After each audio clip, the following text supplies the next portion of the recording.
Hello, everyone. How's it going? Hope you all are doing well. It's me, Victoria Baxter, coming before you for another Sassy Saturday special. I told you all last week that I was going to make sure that I was going to be doing one every single week as I just continue to talk about some of the different things that I discuss with other single women that I either coach or have casual conversations with, some things that I've learned, my friends, whatever.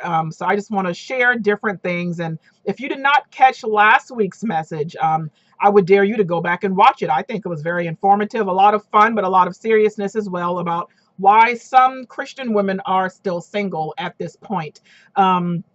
Immediately after that, I also had the opportunity to do an online radio show that I am now that I just started called Fleshly Speaking, and my sister joined me for that, and we actually did that, and I did go live from my personal page. I think I shared it to, I don't know, but I'll make sure I share that for those who didn't. But we talked about that same thing as well. But, we only touched on a few of the topics because it is, formatted in a certain amount of time. But we did touch on some of the topics that I had already talked about in the Sassy Saturday special. So check that out if you haven't already. What I want to talk about this morning, and we're just going to focus on my voice. We're not going to pay attention to the way I look right now. Got out the shower, didn't even blow dry my hair, barely towel dried. So it's just all that fun, good stuff right now. But listen to my voice. That's all that matters.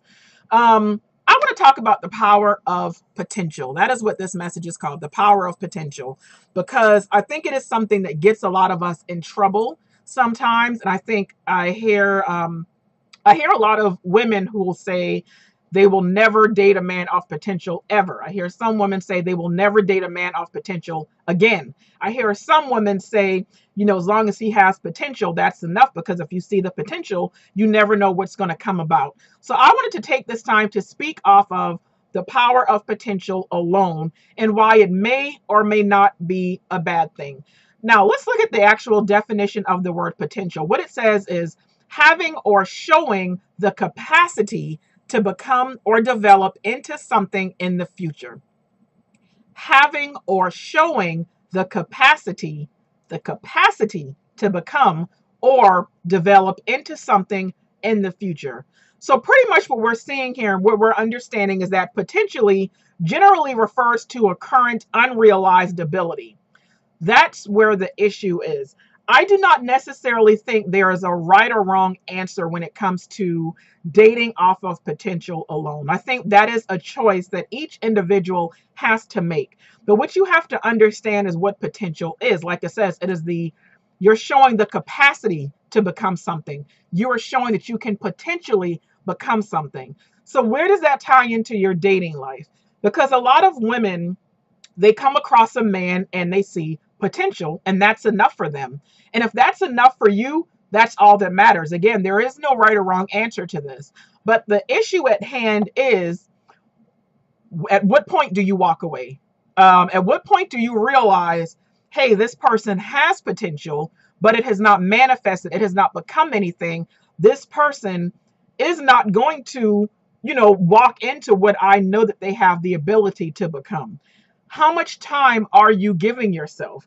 Because if you're going to give yourself 10 years and 2 children, that's the problem. And I'm half joking, but I'm serious, because that was my story. I saw the potential.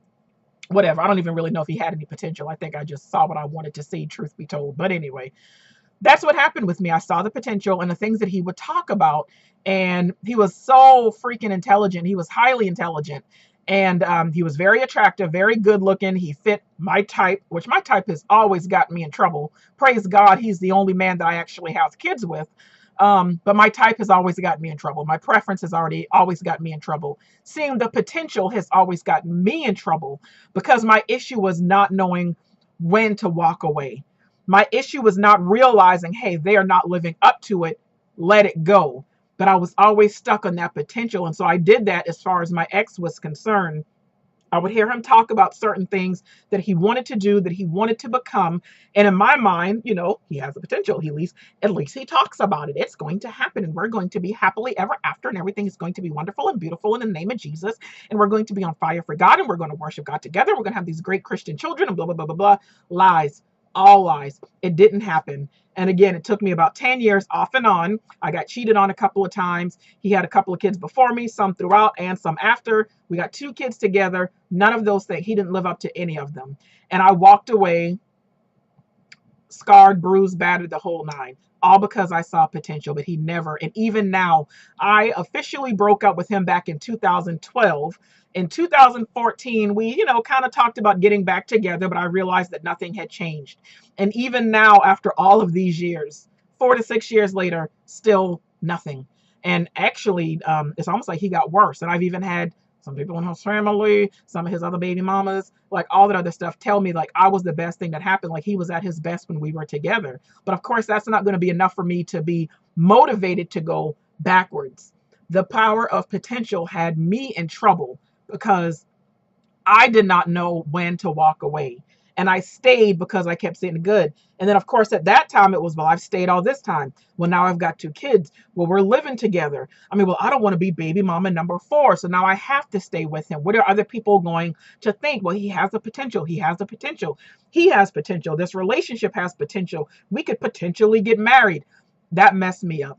It really, really did. And my kids are a blessing, and I would not change that for anything. I have not hid the fact that when I got pregnant with my son, I was living a life of partying, drugs, and alcohol. So my son saved my life. And then once I had a daughter, I was like, okay, and I really got to, get it together. I'm not going to be, a bad mom or anything like that. So I'm grateful for my kids.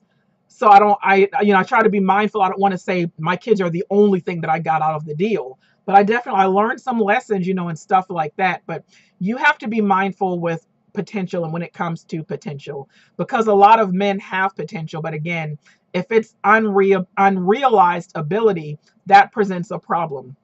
If you are going to ever go based on potential alone, have a time frame in your mind. And you are allowed to do that because it's you. You can do whatever it is that you want to do. And of course, whatever decision you make, that is going to determine how that relationship could turn out. So, of course, that's keeping it in mind. I think we all have things that we desire to have when it comes to a mate, when it comes to a relationship, and when it comes to a potential husband, a future husband. Let's put it that way. So, I'm not really big on having the rules in the list and they better have this and they need to at least have this and whatever else. The thing that you have to ask yourself is, what if you meet somebody and they do not check off those things on your list yet, but you see the potential? Do you want to give yourself a time frame? Okay, well, let's see if he gets a job by this date. Is he going to have a car within 6 months? Okay, so he said that he's about to start this business. Let's see where it goes a year from now. I did a 3-night coaching a few months ago on the rules of dating, but like I said, there really are no rules. The only rules are whatever rules you bring into the situation. It's just keeping in mind that your rules set the tone and they also set the trajectory of how things are going to happen. You can decide that you're going to wait for a man who knows the Bible back and forth, who is going to wait until the wedding night to have sex, who has, at least a credit score of 700, that has, at least 6 figures in the bank, 5 figures in the bank, whatever the case might be. That's cool. And if that's what you want, and if that's what you desire, and if you think that is what you are worth, then kudos to you. You have every reason, and you might just get that. The question is, how long are you willing to wait? Because the thing is, I think a lot of us now, we are now in this like feministic culture and time period. And women, especially Christian women, we're being taught more and more to, wait on Boaz, and, a real man will wait if we, for us, if we don't want to have sex until our wedding night, and don't settle for anyone. And, if you want certain things in a man, wait for that and claim that and trust that God will give it to you. And that's all fine and dandy, and that's cool. And I'm not going to knock anyone away from those. But I think when you look at the fact that more and more women are a whole lot older before they're getting serious about love or getting married, I do think that is slightly a problem. Now, and don't beat me up for this, if you know that you are truly not ready, cool. I don't think there's no age limit. That's not what I'm saying. But I think there's a fine line between empowering and encouraging women, but also giving them smart, godly advice at the same time. Because I do think that sometimes the things that we are looking for are a little bit unrealistic. And there are certain things that the potential is there for a man, but a lot of times they just need the right woman to help them bring it out. Of course, keeping in mind, sometimes you might build a man up for the next woman. Is that a risk you're willing to take? And again, when it comes to these lists and the things that you're wanting, and if you're saying, hey, I don't care if I'm 60 years old, I'm not going to settle, that is cool as well. As long as you are cool with the fact that you might be 60, 70 years old. And I'm not saying that a man has to be the end all be all. I'm not saying that that should be your only goal, because that's something I've talked about also. I think that we're at a point in time where society has made it seem like we are not complete if we don't have a man. There's something wrong with us if we are not married. And I don't agree with that. So I'm not saying to settle. However, I do think there are times when some women are being a little bit unrealistic with the things that they want. And I will speak for myself as well. I've met some very, very great men, but because they did not check some of those boxes off, I didn't want to be with them anymore. Some men I either waited too long, or some men I walked away too early. So that's why I say there are no rules. Just understand, if you go based off rules, if you go based on potential or lack thereof, if you determine that you're going to do things a certain way and they are going to fit all these things on your checklist, it's just keeping in mind that there might be a chance that it could be a very long time before you meet that person. And there's no time frame, because again, it can happen at any given time. So I don't want anyone to misconstrue what I'm saying. I'm just saying, just be mindful when it comes to those things. There's nothing wrong with potential also. I don't think that that is a problem. Again, especially if you have your own timelines, that stuff is fine. A lot of times when we see the potential in someone, potential isn't really the issue. I think what messes a lot of us up, it's the lust, the fantasy, and the infatuation. We say, oh, but I see the potential. He can be this. Do you really? Do you really? Because a lot of times that lust and that fantasy and that infatuation, that is what blinds us. That is what has us not seeing very clearly. And we're saying that it's potential, but it's really one of those three things. Because a woman who is focused, and when you can see clearly and you're looking for the right things, you're not going to be blinded by those things. And especially if you're using wisdom and discernment. And a lot of people say, well, I don't have the spirit of discernment. That's fine. But the Bible does say that you can ask for wisdom and he will give it to you. So even if you don't have one, you can ask for the other and he will give it to you. So we can't let those two things be, an excuse as far as why we don't have whatever it is. So keep that in mind. Do you see potential, or are you blinded by the fantasy of what can be? Because a lot of times what happens is we meet somebody and immediately we go into our heads and we create these fantasies of how things are going to work out, how it can be. And even if you see that he's struggling with this in your mind, oh, well, I can help him with that, or he has the potential for that to become something else. We have this whole fantasy worked out in our mind exactly how things are going to pan out and how things are going to work. And then what happens is we get frustrated when the fantasy doesn't quite live up to the movie that you've created in your mind. And then we get mad and we get frustrated and we lash out. And then we become this crazy person a lot of times, and we go crazy on the men because they're not living up to the potential that we saw, and they're not living up to the fantasy that we created. That's when it's a problem. So there's nothing wrong with potential. You have to set those boundaries. You have to determine what your limits are going to be. You have to figure out what you're willing to put up with and what you're willing to deal with. Potential is having or showing the capacity. But if they're not doing anything about it, there's a problem. If they're not living up to it, and if you don't even see them taking any steps, there's a problem. And again, a lot of us, we get mad because we stayed because we saw potential. We say we saw potential, but I think a lot of us are lying. We saw what we wanted to see. We saw the movie in our mind, and there was no potential.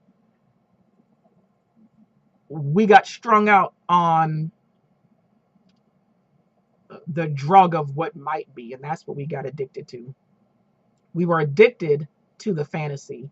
We focused on the fantasy. We let the lust lead us. Use wisdom and discernment in this season. You cannot afford to. Everyone knows, again, I will coach single women. I will pray for you, pray with you. A lot of these coachings and the videos I do, I always have people flooding my inbox, needing prayer, needing advice. I will do it all the time. I will, because I want to see women living their best lives. That is what this ministry is all about. And what I will also say in closing is check their ambition, because they can have potential all day, but what are they doing with that? What are they? You can see the potential that they could possibly get a good credit score one day, that they might have a car very soon, that they might be getting a job or starting that business or going back to school. That potential is fine. Again, that is just the capacity. They're showing the capacity to become or develop into something in the future. But it's saying that right now, it's unrealized by them. You can't have more dreams and hopes than someone else. You can speak life into them, yes. You can help them, yes. Excuse me, you can encourage them, yes. But if you're the only one that's doing all of that, and if you want it more than they do, there's a problem. There's a big problem with that. And that's what you have to be mindful of. Check their ambition. Check their level of ambition. Check their conversation. What are their conversations about? What are their dreams and goals? Now, once they talk about those dreams, does it actually become a goal? Does the goal then become a plan of action? Because if they're just talking, you're going to be the one left looking foolish. So keep that in mind. And I hope I provided you with a little bit of good information for this whole power of potential thingy. But I just see that that is something that a lot of people get stuck on and whatever else. So God bless you all. I love you all. And of course, you can connect with me on Facebook, Victoria Baxter, the Saved and Single SAS page. That's the ministry page. You can go to www.thejalministry.com, click on Saved and Single, find more ways to connect with me there. I'm all over the place. Drop comments, send emails. I like when people actually give me feedback on different things that they would like to see me talk about or do videos about, write an article about. I love those. I hear my phone ringing. It's probably someone who, I don't know, who doesn't have any potential. We're going to ignore that. God bless you. Love you. Bye.